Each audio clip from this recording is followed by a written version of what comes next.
और लौटते हैं अपनी खास पेशकश की तरफ। कोरोना से बचने के लिए एहतियात बहुत जरूरी है, ये तमाम एक्सपर्ट्स कह रहे हैं। और यकीन जानिए, थोड़ी सी लापरवाही अभी भी खतरनाक हो सकती है, क्योंकि वायरस हमारे बीच है, वायरस अभी भी जिंदा है। वैक्सीनेशन के बावजूद कई देशों में तेजी से कोरोना केसेस में इजाफा हुआ है, संक्रमण के केस तेजी से बढ़ रहे हैं। खास तौर पर हमें जिक्र करना होगा जर्मनी का।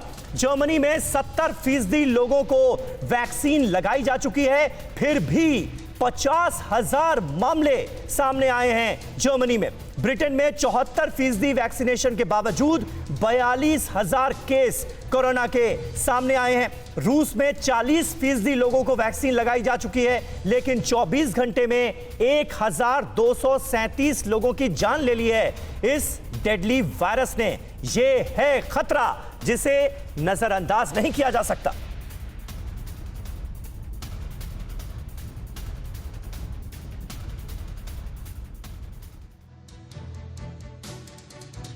अब अगर आपने कोरोना की वैक्सीन लगवा ली है तो ये अच्छी बात है, लेकिन वैक्सीन लगवा लेने का मतलब ये बिल्कुल नहीं है कि आप पूरी तरह से सुरक्षित हो गए हैं। वैक्सीन लगवाने के बाद भी आपको एहतियात बरतना है। ऐसा हम क्यों कह रहे हैं, हम आपको दिखाते हैं कुछ देशों के आंकड़े जहां पर वैक्सीनेटेड आबादी तो अच्छी खासी है, लेकिन इसके बावजूद वहां पर कोरोना के केस तेजी से बढ़ रहे हैं। तो कौन कौन से वो देश हैं जिसको लेकर हम कह रहे हैं कि वैक्सीन काफी नहीं है, कोरोना बाकी है? तो देश, केस, मौत, वैक्सीनेटेड आबादी, सब कुछ हम आपको दिखा रहे हैं। देखिए आंकड़े यहां पर आ रहे हैं।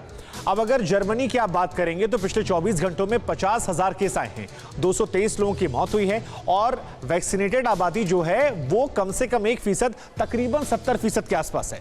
अमेरिका की अगर आप बात करेंगे तो 24 घंटे में 43,596 केस आए हैं, 539 लोगों की मौत हुई है, और यहां पर तो 66% से ऊपर आबादी जो है वो वैक्सीनेटेड है। ब्रिटेन की बात करेंगे तो यहां भी 42,000 केस आए हैं, तकरीबन 195 लोगों की मौत हुई है, और यहां तो सबसे ज्यादा 73% से ऊपर लोग वैक्सीनेटेड हैं।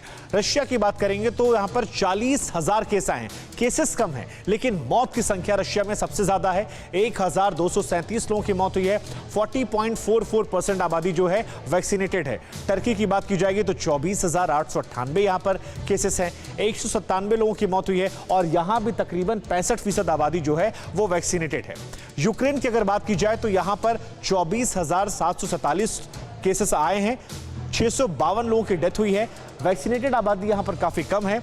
और अगर आप भारत की बात करेंगे तो 24 घंटों में 12,907 केस, 251 लोगों की मौत होती है, और 53.11% आबादी ऐसी है जिसने कम से कम एक डोज ले रखी है। लेकिन ये टॉप के जो आंकड़े हैं, खासतौर पर जर्मनी, अमेरिका, ब्रिटेन और टर्की, यहां पर 65% के ऊपर आबादी ऐसी है जो वैक्सीनेटेड है, लेकिन इसके बावजूद मौत के आंकड़े 223, 539, 195 और 197 आ रहे हैं। यानी कुल मिलाकर समीर, जो बात हम बार बार कह रहे थे कि आपने वैक्सीन लगवा ली, अच्छी बात है, लेकिन कोरोना इससे गया नहीं, आप इससे पूरी तरह सुरक्षित नहीं है। इस भ्रम में इस मुगालते मत रहे आप।